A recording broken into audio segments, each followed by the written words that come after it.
to another episode of the Men's Sexual Mastery podcast. I'm Ian Hawks, joined today by Ben Timby, our co-host and co-founder of Men's Sexual Mastery, and by the lovely, the divine Cleo, also known as the Tantric Muse. Here at Men's Sexual Mastery, we are a men's sexual education community dedicated to the awakening, empowering, and alignment of every man into his fullest sexual potential. And it's a real blessing to be joined here today with the feminine, with you, Cleo. It's been a joy getting to know you. Ben and I had the honor of being in a group workshop with you, with both of our partners as well, and that was a really powerful experience. And Cleo joined our Men's Sexual Mastery community call a few weeks ago, and that was a really potent transmission that you brought through for the men in our community. And I know Ben and myself are really excited to dive deeper and peel back a few more layers and ask some questions and receive a little more from you today, Cleo. So thank you for being here. So Cleo is a living expression of what ancient traditions would call the Dakini. And I've seen in your website, Cleo, you refer to yourself as a tantric courtesan.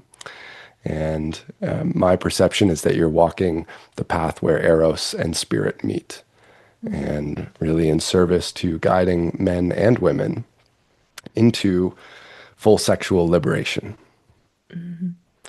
And I understand that you have a background in science and biology, and you're bringing some of those pieces from modern science and the Western knowledge and pairing that with these ancient traditions like Tantra, which and these ancient lineages that you've studied with very deeply. And I feel the honor and the reverence that you carry for those. So with that, I'd love to pass it over to you, Cleo, and ask the question, how would you describe the role of a Dakini or a tantric courtesan in today's world? First of all, thank you so much for having me. Thank you for this beautiful introduction, and thank you for the work you're doing. It is so important that men guide other men in this work, in this world that has forgotten, for the most part, the depth of these traditions and the importance of these teachings. And in that, like the role of a dakini or the role of a tantric courtesan or tantric muse, there's so many words to describe the work that I do, that we do, priestesses or anything you want to call it, really, is for me the depth of initiation that we have sometimes lost. There is a potency in men doing men's work together and remembering together and initiating each other into manhood, into their bodies, their strength, their capacity to hold themselves and hold their energy and direct and lead the world. But that is only complete if there is also an initiation from the feminine, from the creating the safety, the inherent safety of feeling your own emotions and feeling the depth of your sexuality. And for me, we are all a mix of masculine and feminine energies, and we all need to initiate both in our system. And so, in the same way that I greatly benefit from being around men initiating me into like how to get shit done, how to like repair things, or I don't know, like developing more of my inner masculine qualities and this drive that actually is really serving me. And it's all a balance, right? In that same way, men can greatly benefit of the initiation from dakinis, from women who are deeply studying the intricacies of the body, of eros, and how that all connects you to spirit. There is also a fact that is that feminine being, women, females, are inherently quite like really closely connected to source consciousness, to spirit. One reason that we can see for that is that we clearly have the capacity to birth a soul into this earth. So the womb that every female vulva owner hold is literally the portal of creation. It's like in the genitals of a woman, like the fecundation happens. It cannot happen outside of the body of the woman. So it happens inside of the body of the woman, and the egg literally develops inside of her womb. The embryo develops inside of her womb, and that transition between spirit and matter happens within her body. So she literally is a vessel for the connection between spirit and matter. I believe we all are bridges between spirit and matter, male and female. We all have that capacity. But there's this inherent connection there that when we actually honor it and actually put women back into their power, into what it is to be connected to their eros, and into the gift that is, when we remember that, we can all greatly benefit from it and actually grow as a society. So, Mm. Yeah, love that, Cleo. Thank you. That's a beautiful description. I really quick, if I could hop in, I'd love to actually double click on that point when you spoke to putting women back in their place of power. Could you speak a little more to that and how we can do that as men? yeah. So it's good to first look at why women have been deprived from their power. So I always say we can never really truly create a new reality and create a new light on things if we don't acknowledge the shadow, because otherwise it will always permeate. And the shadow really is like women's power is tremendous. When women are connected to their body and their eros, it's like it's it's magnetic, it's huge. It can really shift reality at a really, really high level. And so that was scary at some level for some people who wanted to be in power. And so the only way for them to have power and control society in the way that they desired was to repress those women. And they created stories around women that were in their power.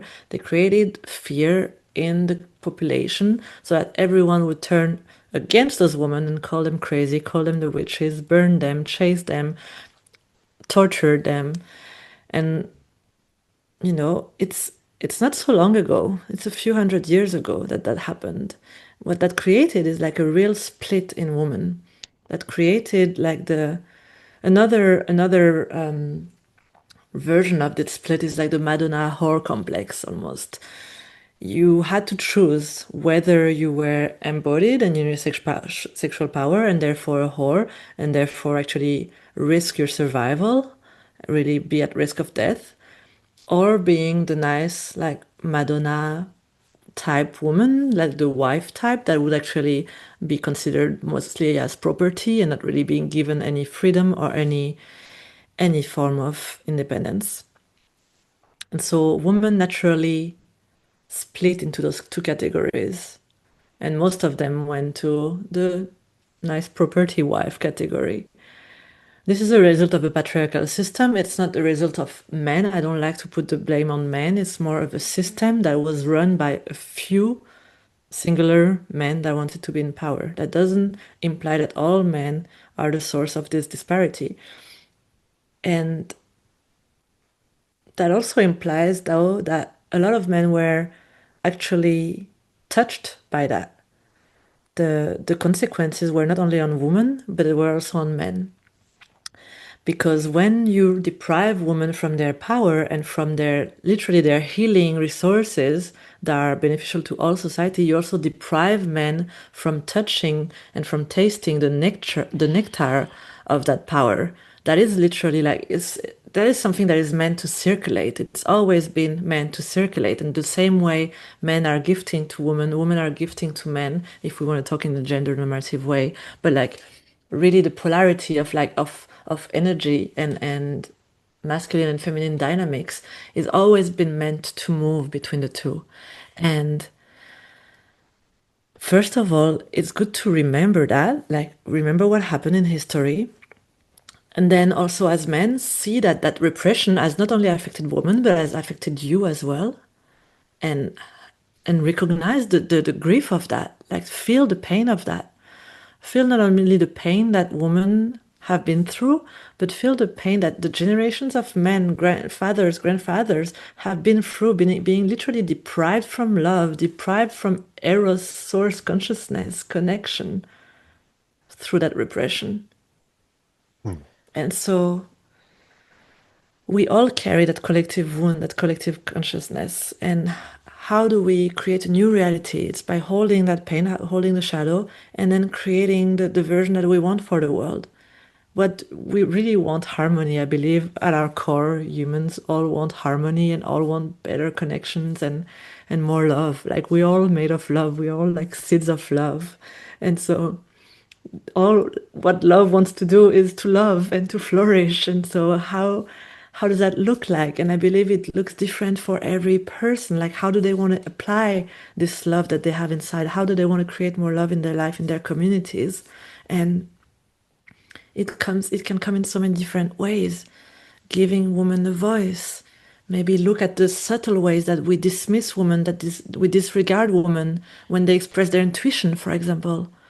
Like that can happen like at a global scale, but that can happen also in the microcosm of your relationship, whether it be with your friends, with your relatives, or with your partner. The essence of the woman's power is something I'm studying right now with Lauren Cran. It's the oracle. The oracle in a woman is like literally source consciousness speaking through her, this like divine feminine speaking through her, the essence of truth, because a woman can see through all of the barriers that you're trying to put around you. Like we have a capacity to see through all the bullshit, and you can tell us anything you want. We'll know what's happening in your heart. We can feel you so deeply. We have a capacity to feel you and to know what's going on inside.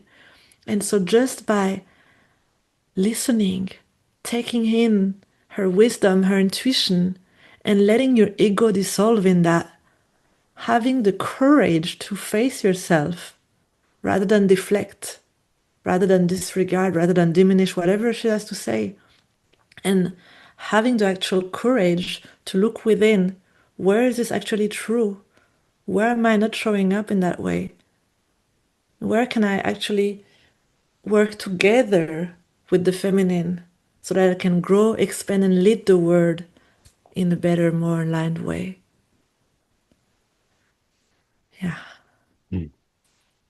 Thank you for that, Cleo. Yeah, I feel that we talk a lot about our partners being our sacred mirror and our partners having that Mm. oracle nature. And I love that you highlighted that and all the points you brought up and putting it in historical context and then bringing it into the relational. And, we're slowly bringing it deeper and deeper into the heart space, into the eros space, into the depths of intimacy. I know one thing you shared, I wrote down this from when you were in our brotherhood circle a few weeks ago. You said that one of the most healing things for women is a man's presence without agenda. Mm-hmm. Could you speak a little bit about that? Yeah, it just when you say this, it's just like my heart softens and my body tingles, it's so yummy. And I think a lot of times Eros and like the feminine sexual energy is so potent. I see it in the events I run. When I run events where we activate the feminine first, the temple space, the play space, is so potent. It's like magical. Everything, the whole room is vibrating with eros and pleasure. And it's like it takes everyone in. So it's really like it shows me like right in the reality how potent this sexual energy is in the feminine when it's really taken care of and taken time with. So that actually makes that force really attractive. Really, it's like a moth, to the light. Like we're a little moth to that feminine sexual energy. We want it. We're attracted by it. And the thing is, we haven't really been taught. Men haven't really been taught because all of these initiation rituals have been taken away, and they are left without knowledge and without true understanding of what it is and how you approach it. The thing that happens is that the shadow then takes over. When you don't initiate people into their light, into their essence, then the shadow can take over. And the shadow here looks like wanting to take. and wanting to take that eros for our own benefit, wanting to grab something from the woman, and without the awareness of giving back and without the awareness of circulating the energy. And so I think, can you repeat your question? Oh, no, I see exactly where you're going. It was just for, yeah, to hear a little more explanation of what you meant by men showing up without agenda, with Without full agenda, presence. yes. And I'm glad you also brought in the sexual piece, because that is related. I ask for context for me, even personally, and for a lot of Yeah. the men I work with, there's this seems like a paradox of holding and claiming our desires Yes. and simultaneously releasing expectation, releasing agenda. Yeah. So I'm just curious if you had any further insights in like how we as men, because for me personally, that it's so edgy. It's like I oftentimes go into personal processes when she says no, when I'm boldly claiming and she says no, Yeah. or she Yeah. not yet, or whatever. Like, I can get into a story of Yeah. rejection, of my own unworthiness. This came up on an Instagram live we had yesterday with a woman, who needed to tell a man no, but she was feeling his advances, and we Yeah. as men often, it feels so edgy for us to walk that middle path of both claiming our desire and Yeah. claiming and moving boldly, which is what the feminine wants, right? She wants that primal energy, but to also have it contained at the same time, and honoring and listening and allowing your lead while we're Yeah. simultaneously leading. Just that dynamic. I'm really curious to hear more of Yeah. how you suggest navigating that. Yeah. That is such a fine dance to dance. It's such a fine line. And I have so much compassion for men because like, it's really not easy.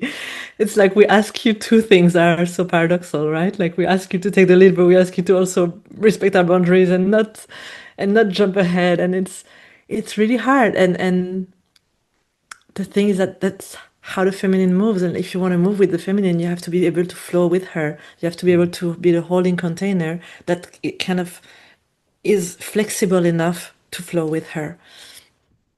I think the primal desire is so beautiful. And there gets to be as well like a sense of attunement. It's interesting in my personal life, I had this interaction with a man where we met and we kept like looking at each other and he didn't come and talk to me like the whole time. I was giving invitation with my eyes, with my smile.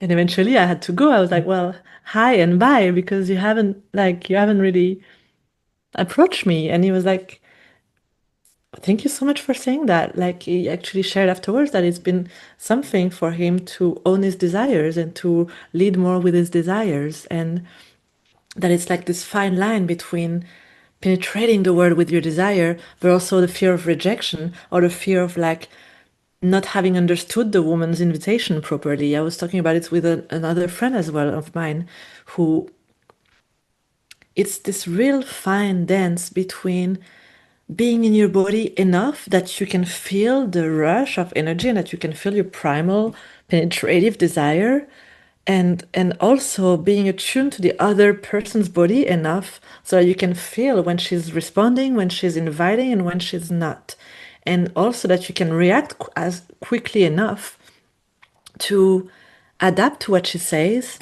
respect her no when it comes, and not taking personally. With that same human in personal interactions, then I was expressing that I like when a man leads, and so then like he was really like putting that into action and in the sexual space as well. But then in the sexual space, I had also my boundaries, and it's like it's a fine dance to dance with. It's like I understand on his end is like, well, she told me to lead, so I'm gonna lead. I'm gonna show her that I desire her. But then on my head, I'm like, well, I want you to lead, but in that way, in that way, in that way. So like, first of all, the feminine has to also like give up control in a certain sense, and trust herself and her boundaries to hold herself. And then the masculine needs to be flexible enough to move with the feminine flow, really. Mhm. Yeah. Yeah, it feels Does that like answer the question? Yeah. No, this is good. I really appreciate your Mm. thoughts on this. And to me, it feels like oftentimes this dance of her boundaries almost being a like her nose being a test of my ability to not externally source from her. You know, it's almost like Yeah, can I pull away and you still are remaining in your center? Like yeah, that's how I perceive the feminine is kind of yeah. like this pulsing test of like drawing me in and pulling away and like and Mm. I'm consciously or unconsciously doing the same but also Hmm. I just know for myself like coming back to my own center and fulfillment within myself is the mark of my leadership actually, and Yeah. that's ultimately what I sense she wants to feel is my ability to hold myself with her without her. Does that feel true to you? Yes.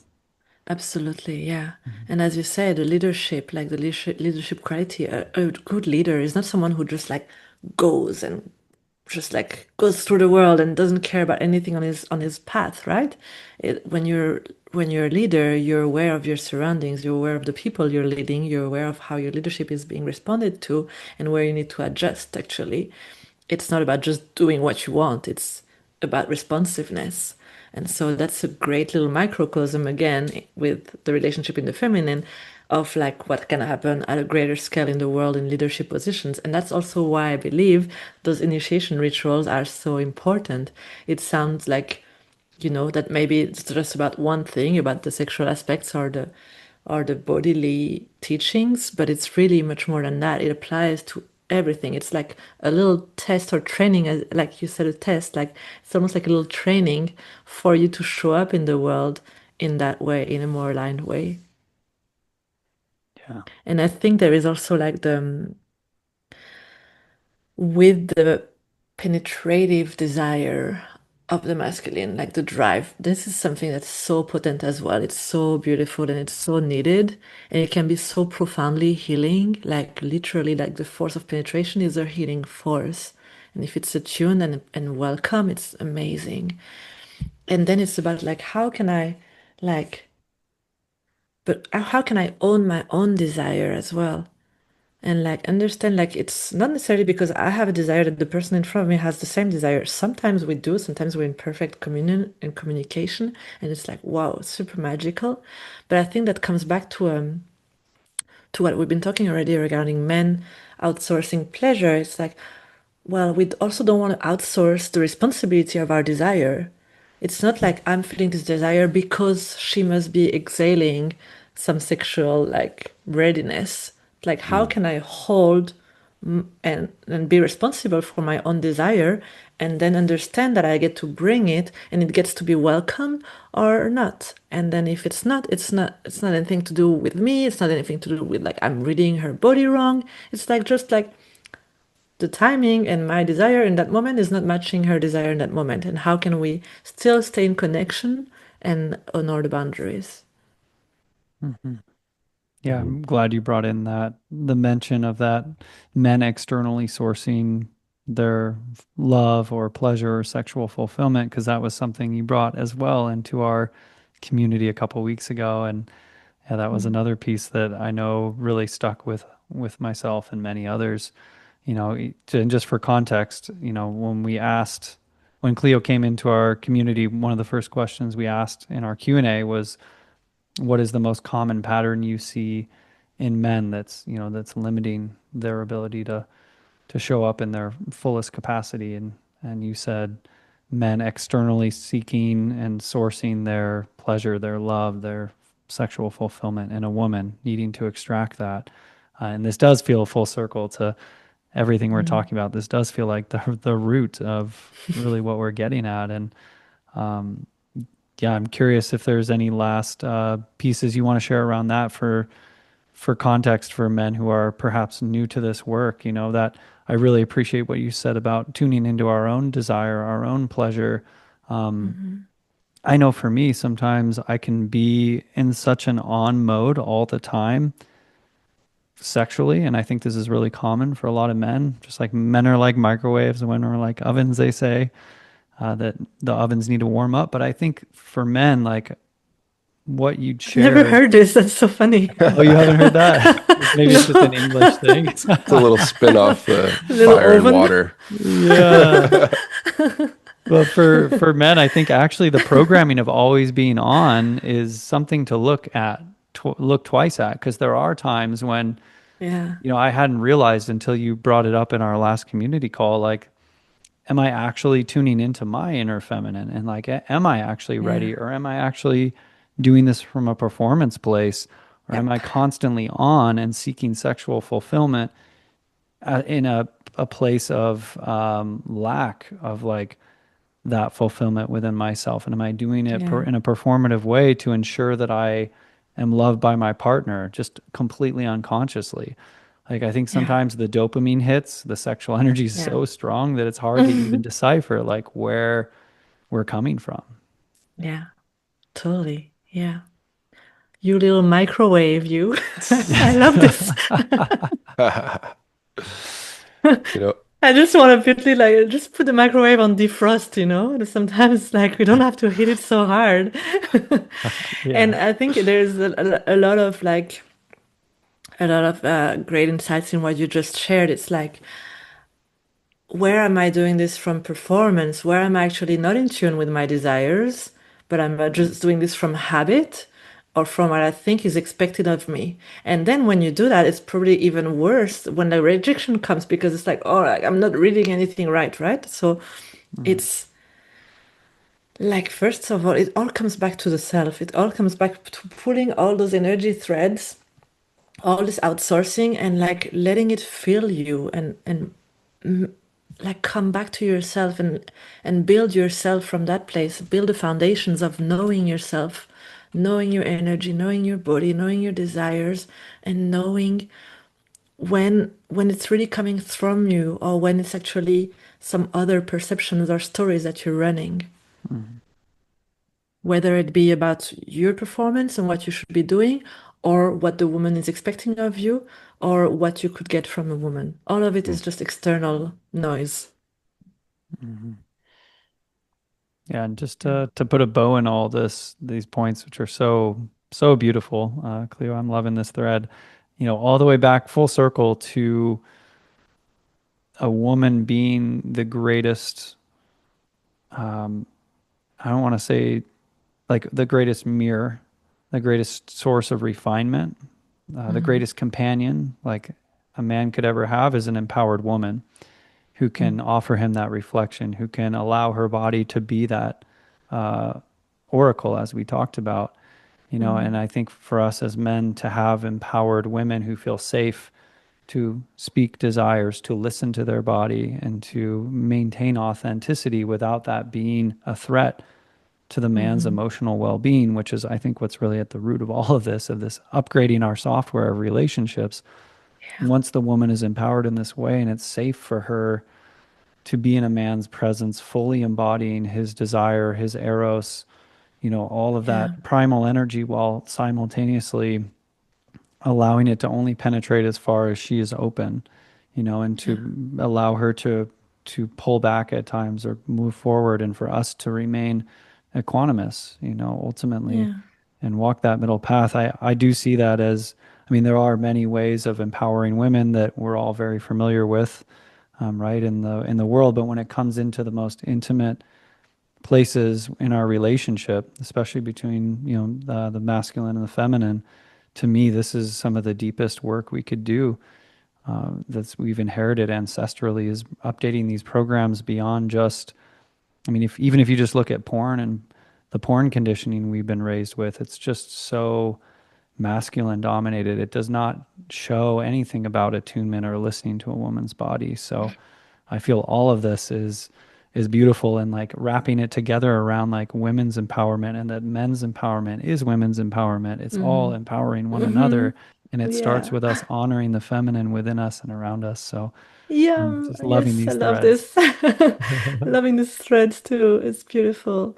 And yeah, and the same way that like, men get to love the feminine in them, I think there's been a repression of the feminine on so many levels. And it's like men have been so afraid of their feminine, and through the repression of like other than straight sexual orientation, you know? It's like how boring is that? Like we've created a society where like we make you like adhere to one mold of like the way to live your relationship and your sexuality, and everything that deviates from that is literally like a death threat. Like the gay community has been going through so much hate, so much like literal death, and people being beaten up, people being like abused just for their choice of sexual orientation. That sometimes is not a choice, it's actually just like a biological thing.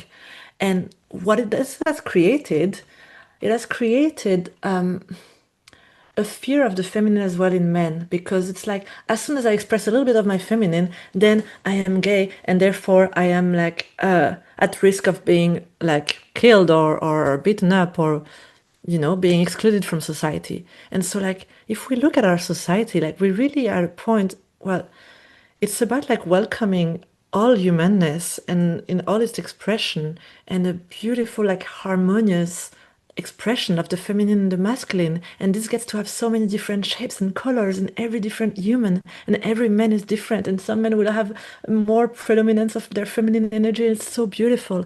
And some men will have more predominance of their masculine, or some men will have balance. But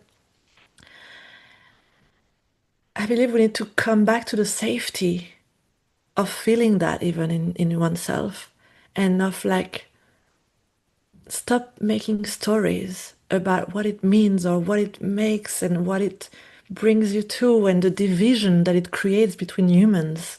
And how can we embrace the fullness of our being? How can we embrace as men our emotional self, our connection to our softness? And only when we are safe to be in that can we actually create the safety for women to also be in that. There's been the same thing that I've been studying with the oracle like expression in woman, is that a lot of things, a lot of times it's this oracle is repressed because there is a deep unsafety to be in our feminine for women as well. And that's, we talked about it just before regarding like the repression of women, and it was literally like a survival mechanism to repress the feminine. And I read that sentence in the program, and that really hit me like to the core. I was just like crying so much. I didn't even realize that I was holding so much fear around being in my feminine. I felt like, oh, I'm pretty, I'm pretty good. I have a knowing that I run my life with a lot of like providing for myself and running from my masculine a lot of the times to do life. But I felt like, oh, I can flow in my feminine, in my sensual. When I read that sentence, I realized how true that rang. Like the safety to be in my feminine, that really shows up in relationships as well. It's like in front of a man, like I actually don't feel safe to be fully in my feminine. And that comes from generations and generations of women that have been like what we talked about before, all the things that women have endured. And the oracle can only happen with the safety of being in your feminine. And in like to go also back to the masculine, only, you said it's like it's a really beautiful thing to be with an empowered woman. The thing is, it's not like for every man at every time. A lot of men cannot handle that. A lot of men actually haven't built the capacity to hold themselves so deeply and so strongly that they can actually take on the insights of the oracle, the insights of the deep intuitive feminine wisdom, because it requires you to be humble, to look within, and to take ownership of your actions. And that requires strength to take ownership of your actions, to see the ways that you have been showing up in ways that have been like harmful to others, Mm-hmm. to see all the ways that you are deviating from your commitments, to see all the ways that you're not showing up with integrity. It takes a fucking strong man to hold all that, to take responsibility and acknowledgement for all that.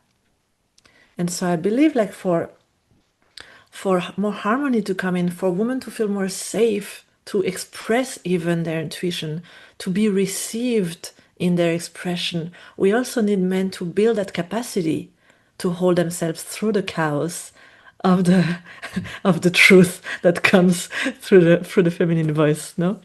So it's always like how can we each build the foundations and each put our stone to the building and grow together, because once I put my stone here, then that allows her to put her stone, and when she puts her stone, that allows me to put my stone. It's always a mirroring process. We cannot move forward without the other. Mm. Mhm. Cleo, I'm reminded of something you spoke to earlier in our conversation when you were describing the potency of creating the containers for the workshops that you host and Yeah. how palpable it is when the feminine is activated first in Mm-hmm. those spaces. Mm-hmm. And relating to this thread that you were just speaking about the importance of the masculine having the capacity to allow that, to allow the feminine to step into her empowerment and to be able to hold that, to be able to hold himself through that. Yeah. I'm wondering if you feel there's a relation here between what you're curating in those workshop spaces and the ways that I'm imagining you're guiding the men in those spaces to allow the feminine activation to unfold first, and then the beauty and the power that comes from that as you're speaking to, because when that female sexual energy is activated, it amplifies everything else, and it's just a generative Uh-huh. process for everyone. So, Yeah. And in the end, everyone's happy. It's more happy, you know. But I really like it's a lot about how do you set the container, right? Like the kind of meditations and the things I said at the beginning when I opened the containers are really, really like carefully designed. There is there is an importance in stating all the ways that we have been showing up in a way that was not helpful in serving the woman actually. Because like people come to these spaces and they want to learn how to worship women, they want to learn how to serve. And like straight away it's about like really going like I dig quite quickly and I'm like, what are you really here for?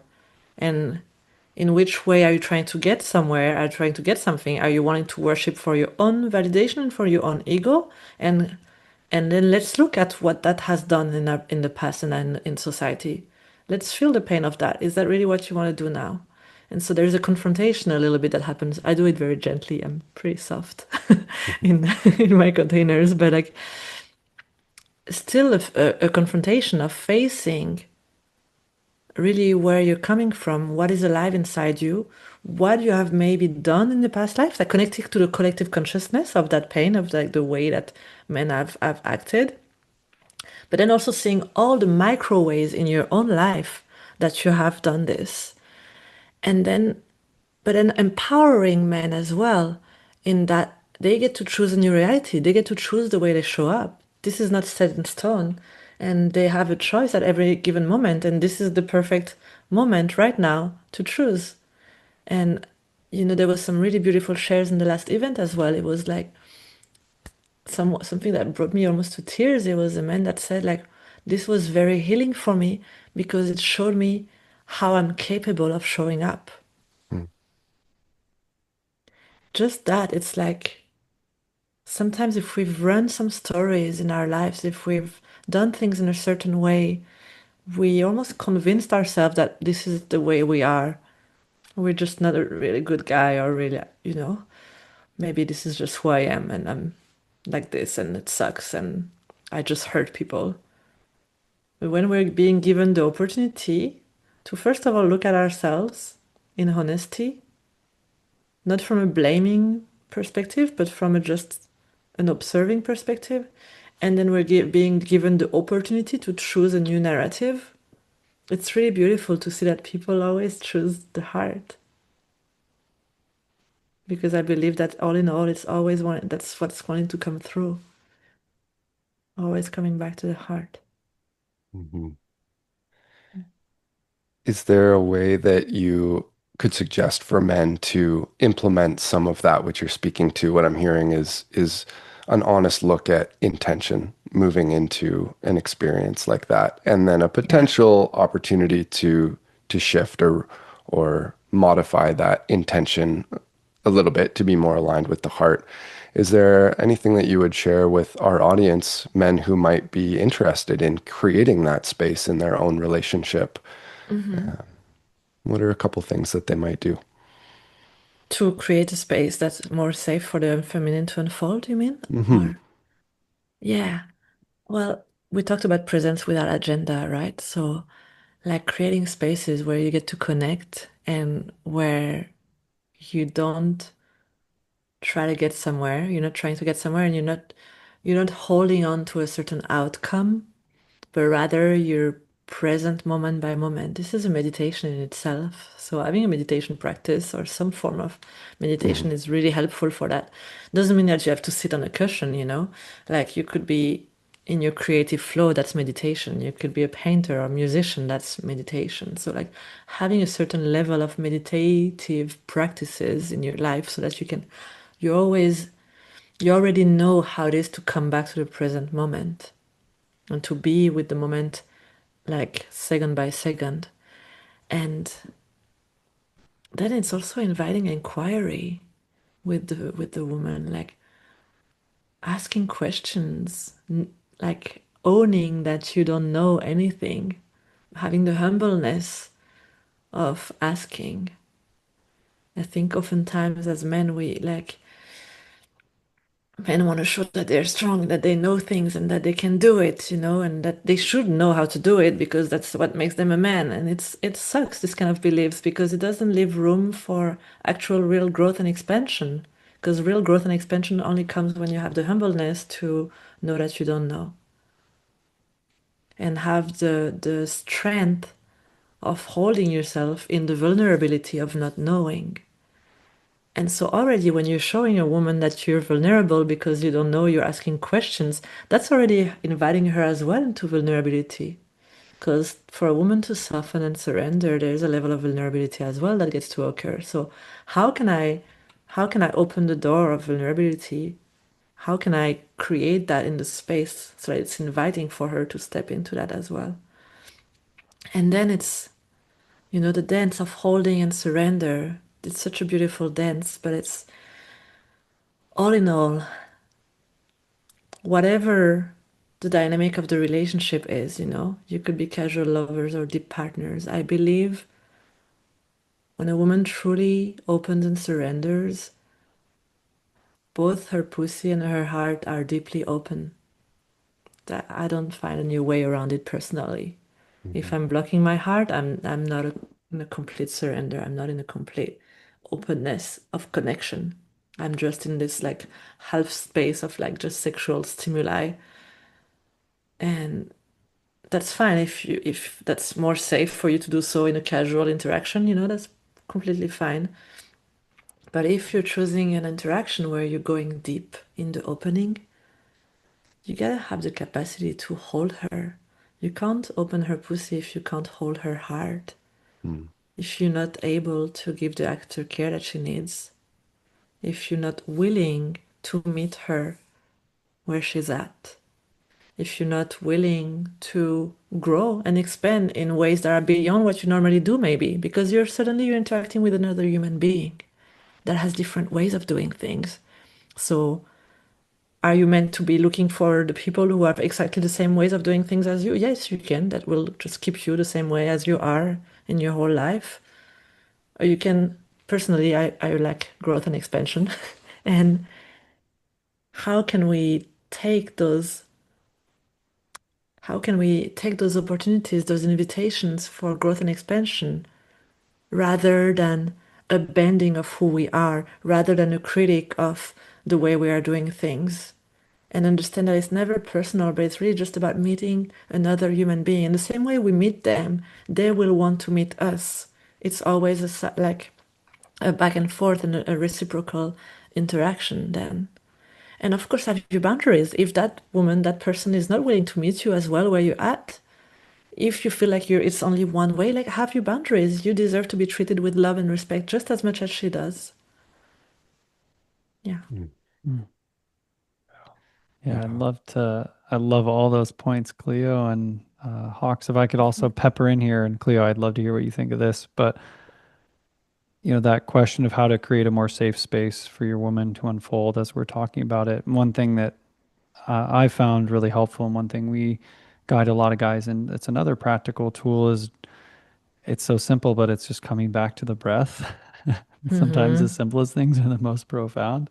And just like you Mm-hmm. spoke to, Cleo, with having a strong meditation practice that doesn't need to just be sitting on a cushion, but bringing that into the space of intimacy, practicing, like we say, playing the game, like invite your partner to synchronize your breath, or see if even without saying anything, if you can just start to match your breath with her breath and start to Mm-hmm. slow down. And women are Mm-hmm. so good at picking up on these subtle Mm-hmm. energetics, right? She's noticing Mm-hmm. the detail, the suddenly that you're breathing with her, you're slowing down.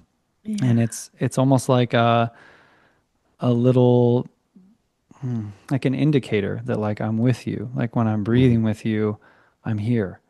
I'm here. And it's Yeah. all nonverbal. But like the more that we can practice as men, I'm finding as well in my own work, in my own relationship, the more in all moments I can be Mm. breathing with my partner. It's almost the biggest gift I could give to her. Just like this, Yeah. like, I'm here, I'm in my breath, I'm in my body, I'm with you, and holding Yeah.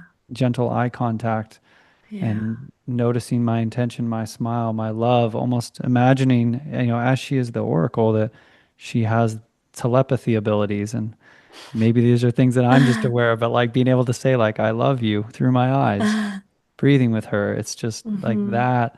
I'm seeing you nod, Cleo, but just to offer men, Mm. like, I know men like the step by step kind of thing, but that's one of my favorite practices that I Yeah. think is just the most potent. And what can happen the more that we empty our minds as men and we regulate, and we're Mm. co-regulating at that point, and then she's matching us and we're matching her, Mhm. and suddenly neither Yeah. of us is leading and both of us are leading into a space of without Mhm. agenda, like you said. And when the Mhm. unfolding happens without any clinging to there needing to be penetration, it makes it Mhm. all the sweeter when it does happen, Yeah. So Yeah. just wanted to add that one in. And It's so beautiful. I love this. I'm just like, oh, being taken into that energy as you speak. I'm like, whoa, yeah. Breathe, breathe Mm. together. What that brought up as for me as well is the fact that like in intimacy, then when you bring a woman to that type of softness and relaxation and surrender, there may be emotional moments, there may be things coming up. She may have never been held in that way. When you connect through the eyes, through the breath, you remember oneness. That can be deeply emotional for someone. I brought to tears when that happens. And another part of like helping the woman feel safe is also like how do you respond when emotions come up? Because if you're having tantric sex with an empowered woman, this shit will happen. There's gonna be tears, there's gonna be laughter, there's gonna be screams. And how do we respond to that fullness of the expression? Like, how can we as men create the safety within that we are not afraid of our own emotions, that we are not afraid of our own tears, so that we're not afraid of her tears as well, that we're not afraid of her emotions when they come up? And yes, with the breath, that is a really great way to do it. Like you can actually keep the breath going when emotions come up. So to stay rooted in yourself, to stay rooted in your root, in your pelvis, that you can hold that presence and feel like it's really developing this capacity of being centered, staying centered, and letting the flow of emotions move through her, move through you. And that actually brings more connection in the end. When she feels like she can be held in those moments of deep surrender and deep emotions, it makes it safe for her to open even deeper, to go even deeper with you, to trust you even more, to feel more and more safe with you, which I believe like every man really like desires. I feel like men really desire a woman to feel safe with them because we've been coming from generations of women not feeling safe with you. And we want to change the narrative. There's something deeply healing that happens when a woman feels safe with you. And you get to create that reality through all these micro little actions. Yeah. Yeah. One of the common threads here in our conversation today is it must first start from within the man Yeah. in this situation, having that internal safety, Yeah. that self, that self safety. And there are practices, tools, and support that's available for us as men to really Yeah. hone in on that skill. And that's where we begin in MSM, and that's where we all Mm-hmm. essentially must begin, is that relationship with ourself, that ability to be self-sourced in our Mm-hmm. safety, in our pleasure, in our fulfillment. Yeah. And then we get to bring that out into the world around us. And then, as you're speaking to, it can be so healing. It can be so expansive. It is so generative. And there's just no, like Ben, you were saying earlier in the conversation, that there's just no greater support for a man than a companion, a woman by his side who's fully seen, fully feels fully safe, fulfilled in her pleasure, in her eros, in her Mm-hmm. sense of connection. And I know, like, there's nothing else in the world like that than a woman who's really fully there in her power and fully inspired and devoted to supporting her partner. And it can be a long path depending on where we're at. But yeah, I really appreciate everything that you've shared today, Cleo. It feels, yeah, deeply resonant and valuable. And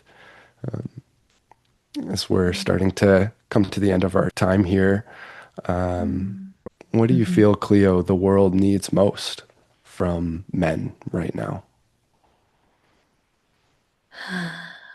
What do I feel the world needs most from men right now? Mm. Ownership, in a sense of like owning oneself and being willing to look within, and integrity. This always comes down to integrity. It's the number one thing that we appreciate in men. And safety. Safety that comes from within first, what you just shared. Starting with the self so that we can offer that safety to the world around us. And then all those things really are working together to create aligned leadership, I believe. Because we really deeply need men to lead. I love leadership of men. The world needs the leadership of men. And it needs the leadership of men in combination with the leadership of women, or the leadership of the feminine. So stopping that battle of power, but inviting the feminine into her leadership, into her power, and knowing that it actually amplifies our leadership as men. Mm. Yeah, Mm. yeah, yeah. The world is ready for men stepping into leadership with ownership, Yeah. integrity, and safety. Yeah. Yeah, I feel that. Thank you so much, Cleo. And Mm. is there anything else that you'd like to circle back to, or just tie a bow on with anything that we've covered Ah. today? Hmm. I just have so much love for men. Thank you if you're listening to this, and if you're taking notes, or if you're even being triggered by what I just said, like, Mhm. just thank you for being here anyway, and thank you for giving a voice to women. Thank you for trying so hard. I know that a lot of men are trying really hard to understand each other.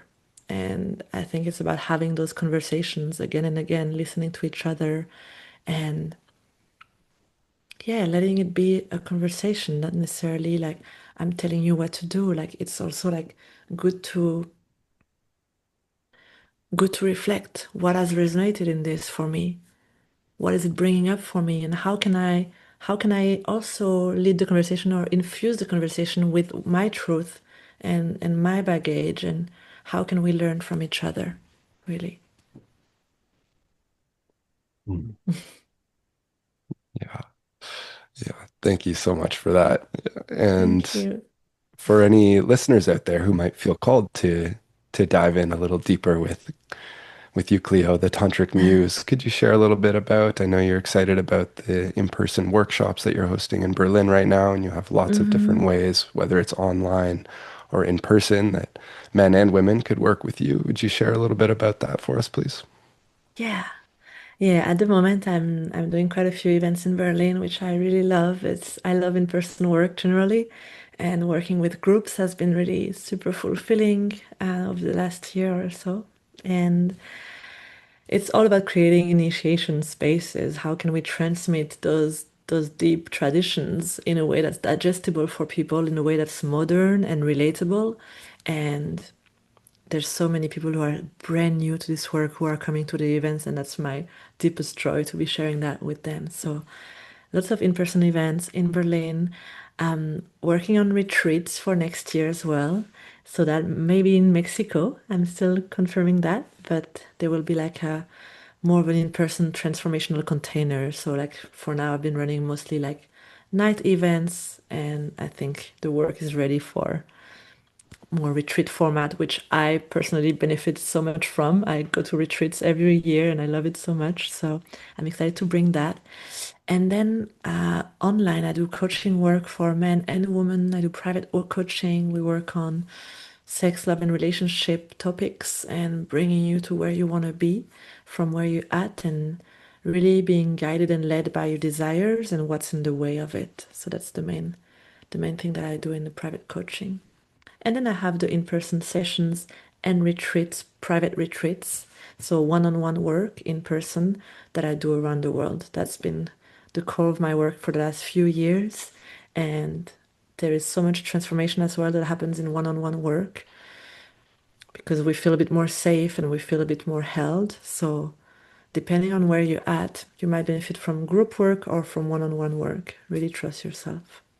Yeah. Well, thank you for doing the work that you do in the world, creating these spaces and opportunities for us collectively and individually to come together and remember the truth of our eros and spirit Mm, and awaken that potential within us and the harmonization within us mm, between the masculine and feminine and outside of us. It's been mm, a real joy and honor to drop in with you and anyone out there. You can find Cleo's website at thetantricmuse.com. mm. Yeah, thank you so much, Cleo. Ben, is there Thank anything you'd like you. to finish off with here? No, same thing. We just echo it all. Thank you, Cleo, for your medicine. Thanks for coming into the men's sexual mastery community. Thanks for guiding the workshops that Hawks and I were in. And, we introduced you in our community. I didn't mention it yet on this podcast, but, Cleo, of all the women I've found in this work in the world, like you are the most grounded, embodied woman I've come across who is teaching and bringing through all of these software updates, I like to call them. So I really just want to again acknowledge your gifts and your humility, and just your empowered. Like I sense you are the embodiment of having that empowerment while also having that humility and that ability to just meet people wherever they're at. So thank you again for what you're doing in the world, and we look forward to seeing you more. Mhm. Thank you so much for your beautiful words. Wow, that was like a true love shower. Thank you so much. That is really, really sweet to hear. Thank you and to receive. I'm so grateful and so honored to have been invited into your space, into the work that you've created for so long, and with all your heart. I can feel the effort and the deep mission behind all of what you do, and it's deeply needed in the world. So thank you so much. And thank you for having the humility to bring women on board and to listen to what we have to say and to integrate it into your work. It's really, really a gift. Thank you. Thank you so much, Cleo, Ben, everyone tuning in. We'll see you next time.